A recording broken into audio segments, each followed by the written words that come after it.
The fjord lay still as hammered iron beneath a sky the color of old bone. Frady stood at the prow of her father's ship and tasted salt in the wind, trying to quiet the tremor in her hands. Smoke rose from the longhouse ahead, thin, patient threads that promised warmth, food, and a fate already sealed. Tonight, she would be wed. Tonight, she would be tested. Behind her, the oars dipped and rose, their rhythm steady as a heart trained for war. Men sang, low and rough, a song about storms that take what they want and leave bones shining on the shore. Frady's did not sing. She watched the shoreline come closer and felt the weight of the torque at her throat, cold as a shackle. It had belonged to her grandmother. They said, a woman who had borne sons and outlived 3 winters of famine. The torque was meant to give strength. It pressed against her skin like a reminder. She had been told the ritual since she was a child, told in pieces, softened with laughter and ale. On a bride's first night, they said, the gods must be convinced of her courage. The ancestors must be honored. The old ways demanded proof that fear would not make her flinch. The men called it tradition, and tradition was heavier than any blade. As the ship scraped onto the shingle, horns sounded. The longhouse doors yawned open, spilling firelight and voices. Roar waited there, her betrothed, broad-shouldered and dark-bearded, with eyes like a winter sea.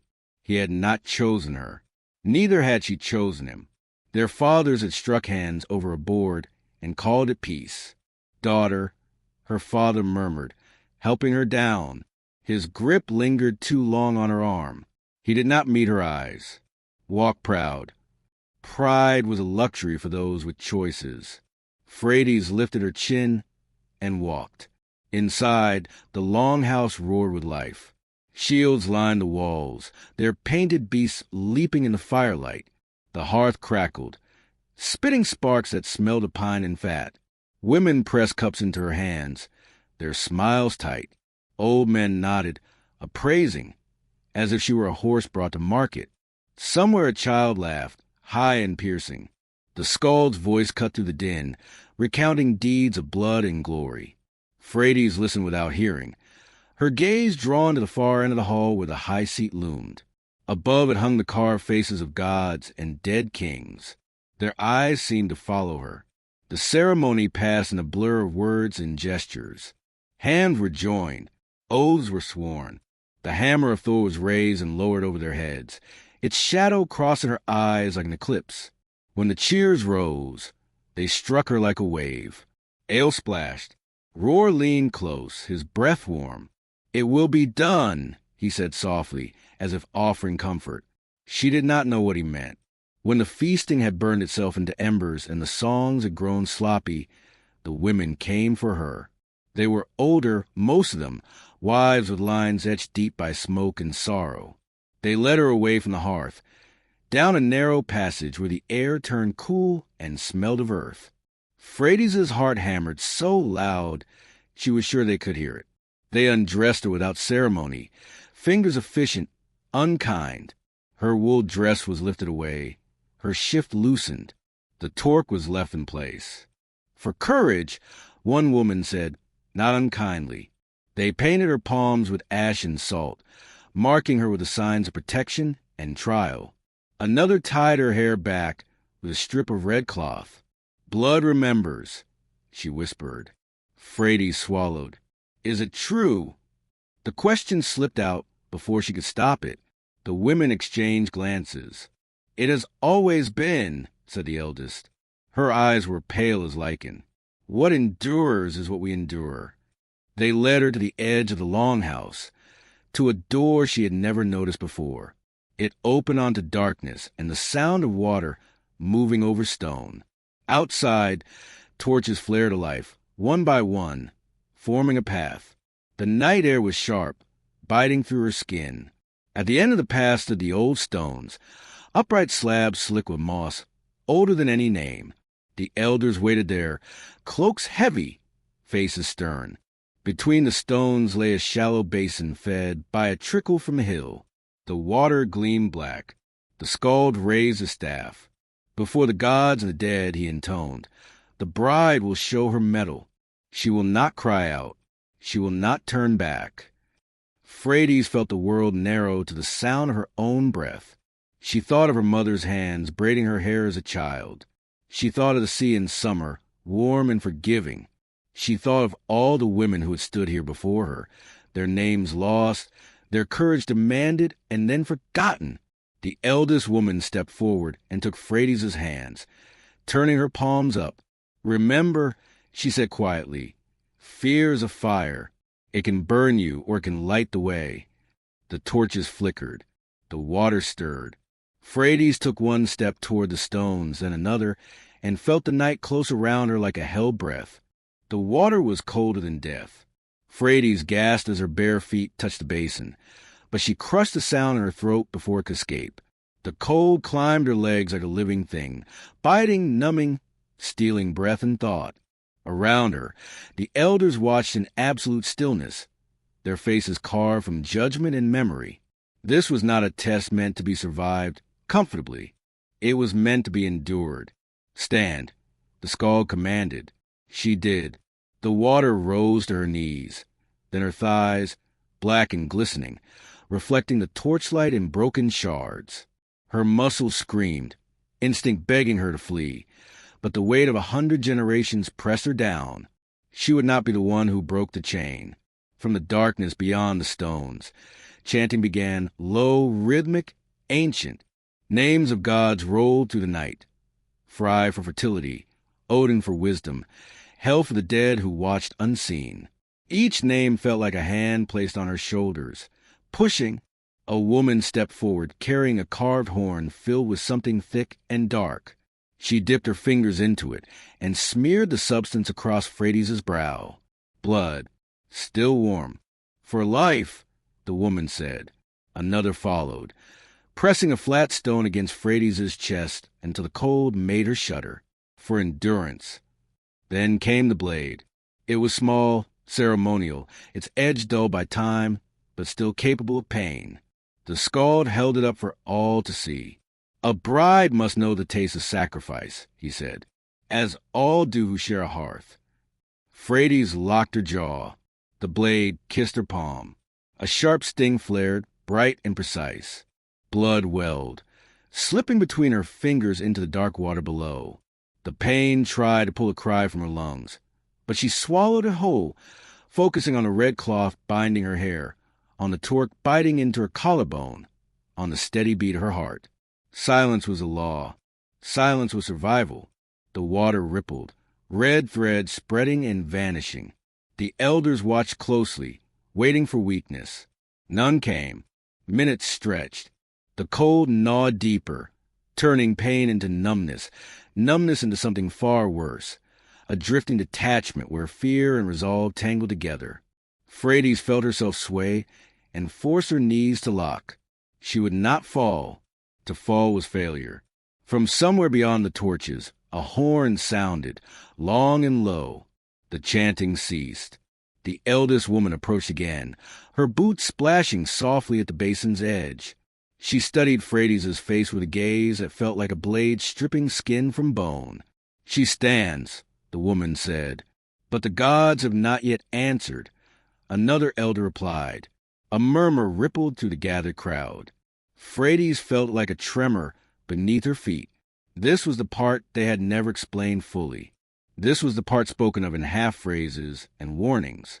The Skald turned toward the darkness and raised the staff once more. "Bring the witness." A shape moved at the edge of the firelight. At first, Freydis thought it was an animal, something hunched, slow, breathing heavy. Then it stepped forward, and she saw it was a man. Old, scarred. His hair hung thin and white, his back bent like a bow pulled too long. One eye was clouded, the other sharp with something like hunger. "The one who remembers," the Skald announced. The man shuffled closer, stopping just short of the stones. He stared at Freydis without blinking, his gaze crawling over her skin. She had never seen him before, but fear flared anyway, hot and irrational. "He has walked the threshold," the Skald continued. "He has stood between worlds. He will ask the question. The old man's lips curled into something that might have been a smile. His voice, when he spoke, was cracked and dry. Why do you endure? The question struck harder than the blade. Freydis' mind raced. There was a correct answer. There always was. But none had ever told her what it might be. For the gods? For her husband? For her clan? All were lies dressed as truth. She felt the cold, the blood drying on her palm, the weight of every watching eye. And beneath it all, something deeper stirred, anger, old and sharp. I endure, she said, her voice hoarse but steady, because I must live with what comes after. The old man studied her, one eye gleaming. The silence stretched, taut as a drawn bowstring. Then he laughed. It was a sound like stones grinding together. She answers for herself, he said. Not for men, not for ghosts. The elders shifted. This was not expected. The skald hesitated, then struck his staff against the ground. The gods have heard. The eldest woman stepped forward and reached into the basin, lifting Freydis' bleeding hand. She pressed ash into the wound, sealing it with fire and sting. Freydis bit down hard, refusing to cry out even as pain roared back to life. Enough, the woman said. Hands gripped Freydis' arms, pulling her from the water. The cold left her in a rush, replaced by trembling so violent she could barely stand. A cloak was thrown around her shoulders, rough and heavy. Someone guided her back toward the longhouse, torchlight blurring as her vision swam. Behind her, the stones loomed silent once more, as if nothing had happened. Inside, the fire was low, the hall emptied of all but shadows. Roar stood near the hearth, his expression unreadable. When he saw her, something flickered in his eyes, respect, perhaps, or fear. You did not cry out, he said. Freydis met his gaze, her hands still shaking beneath the cloak. No. For the first time, he hesitated. Then the night is ours. The words settled over her, like another trial yet to come. The ritual had not ended. It had only changed shape. And as the longhouse doors closed behind them, Freydis understood with chilling clarity that endurance was not a single moment, but a lifetime of choosing when to remain silent and when not to.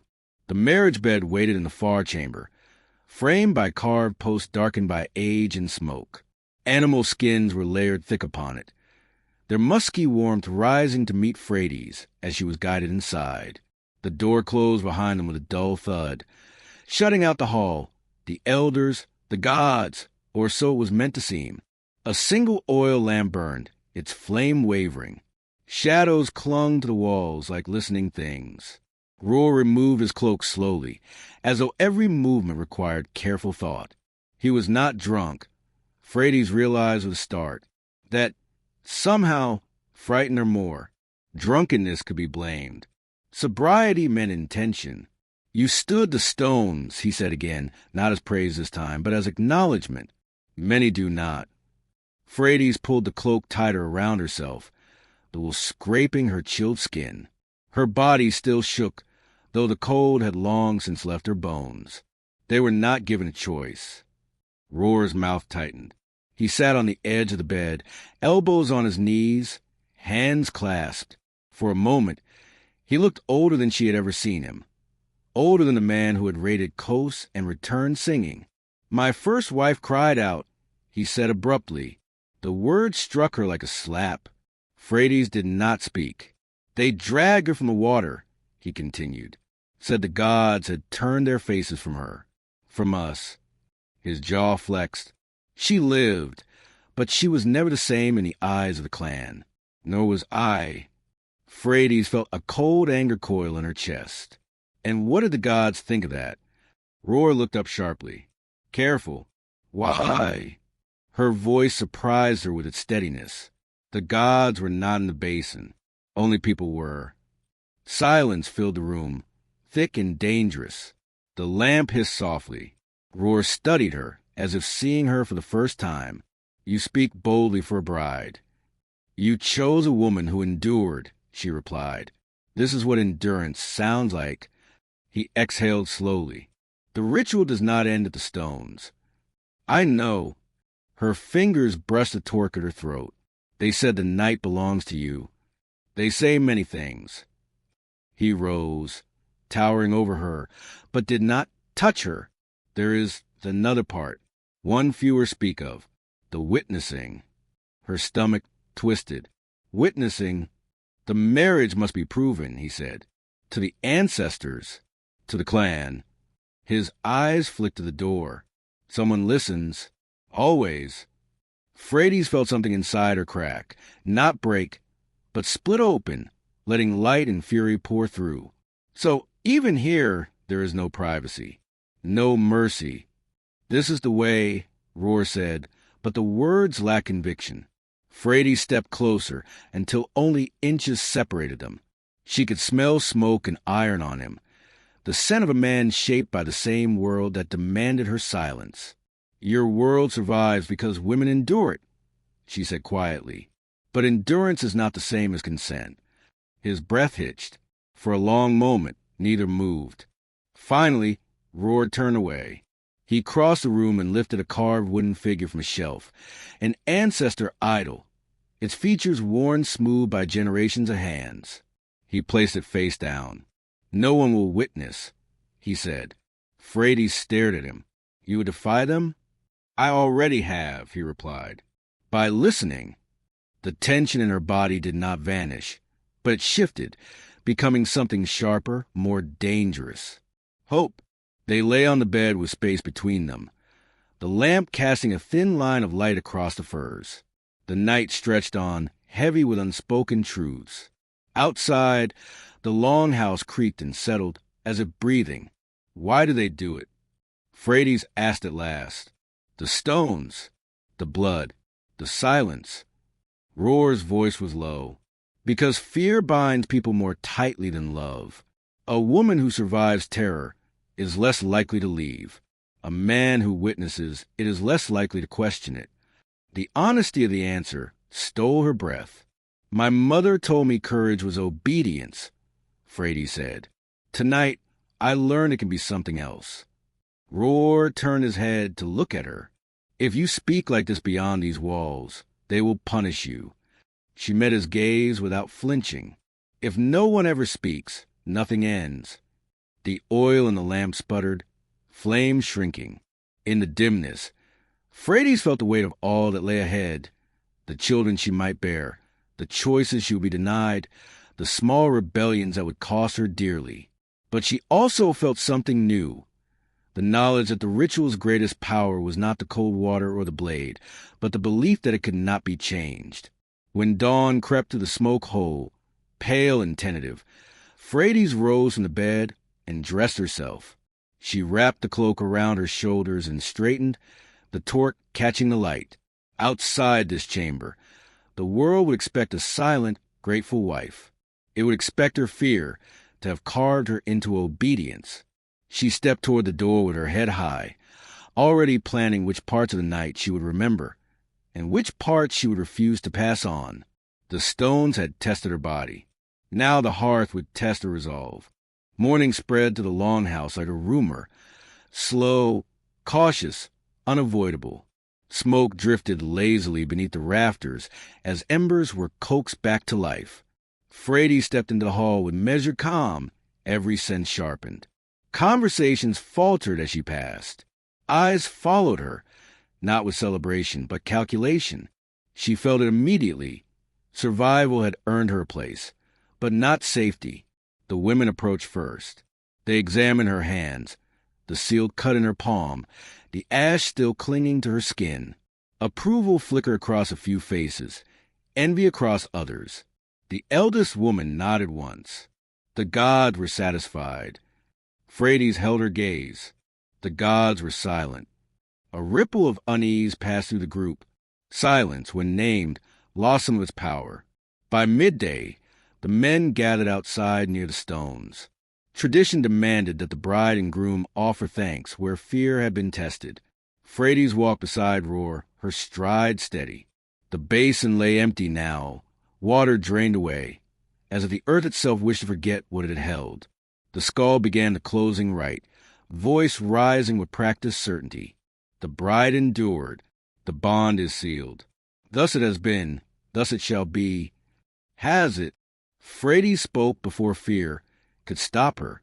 A sharp intake of breath swept the crowd. Roar stiffened, but did not pull her back. The skald frowned. This is not the moment. When is it? She asked, stepping forward until she stood between the stones. The same place, the same ground. But she was not the same woman who had entered the water. You say endurance honors the gods. You say silence proves worth. Yet it is always women who bleed, who freeze, who learn fear's devotion. Murmurs rose, low and dangerous. The eldest woman moved closer. Child, you survived. Do not squander that gift. Frades lifted her wounded hand. Survival is not a gift. It is a cost, and we pay it again and again so others do not have to question why. The old man, the witness, stepped forward from the crowd. His sharp eye gleamed with something like satisfaction. Let her speak, he rasped. I asked her why she endured. She answered truthfully. Let us hear the rest. The skald hesitated. Authority wavered when elders disagreed. Frades drew a breath, feeling the weight of every watching face, every unspoken threat. The ritual claims to make strong wives, but strength built on terror breeds only obedience, not loyalty, not love. Her gaze swept the crowd. How many women stood here and carried this fear into their beds, into their children? How many taught their daughters that silence was holy? A woman near the back began to weep, not loudly, but with a quiet desperation of recognition. This is our way, a man shouted. Without the old ways, we are nothing. Frades turned to him. Without change, the old ways rot. Even stone cracks when the frost returns often enough. The wind shifted, rattling the torches. For a long, aching moment, no one spoke. Then Roar stepped forward. My first wife cried out, he said, his voice carrying farther than she expected, and we shamed her for surviving. He swallowed. That shame followed us into every season that came after. The skald stared at him. You dishonor the right. No, Roar replied. I question it. The words landed like a dropped shield. The eldest woman looked from Frades to Roar, then back to the stones. Slowly, she reached down and touched the moss-covered slab. I stood here once, she said. So did my mother, and hers before her. Her voice trembled. I have told myself for 60 winters that it made me strong. She straightened. But strength that demands suffering from only one side is not strength. It is habit. The crowd shifted again, this time not with anger, but with uncertainty. Habits were harder to defend than gods. The skald lowered his staff. If not this, he said quietly, then what? Frades felt the weight of that question settle into her bones. Teach courage without terror. Teach unity without blood. Let endurance be chosen, not forced. Silence followed. Not the suffocating silence of fear, but the fragile stillness of something being born. That winter, the basin was left untouched. Not everyone approved. Some whispered that the gods would punish them. Others clung to the old stories like shields. But no bride was led into the water. No blade kissed trembling palms. The stones stood, but they no longer demanded blood. Years later, Frades would bring her daughter to that place. She would tell her what once happened there, not to frighten her, but to teach her what fear can do when it is mistaken for tradition. Remember this, she would say. The past is powerful not because it is unchangeable, but because it teaches us what must not be repeated. And the stones, ancient and silent, would bear witness, not to terror, but to the slow, stubborn courage it takes to end it.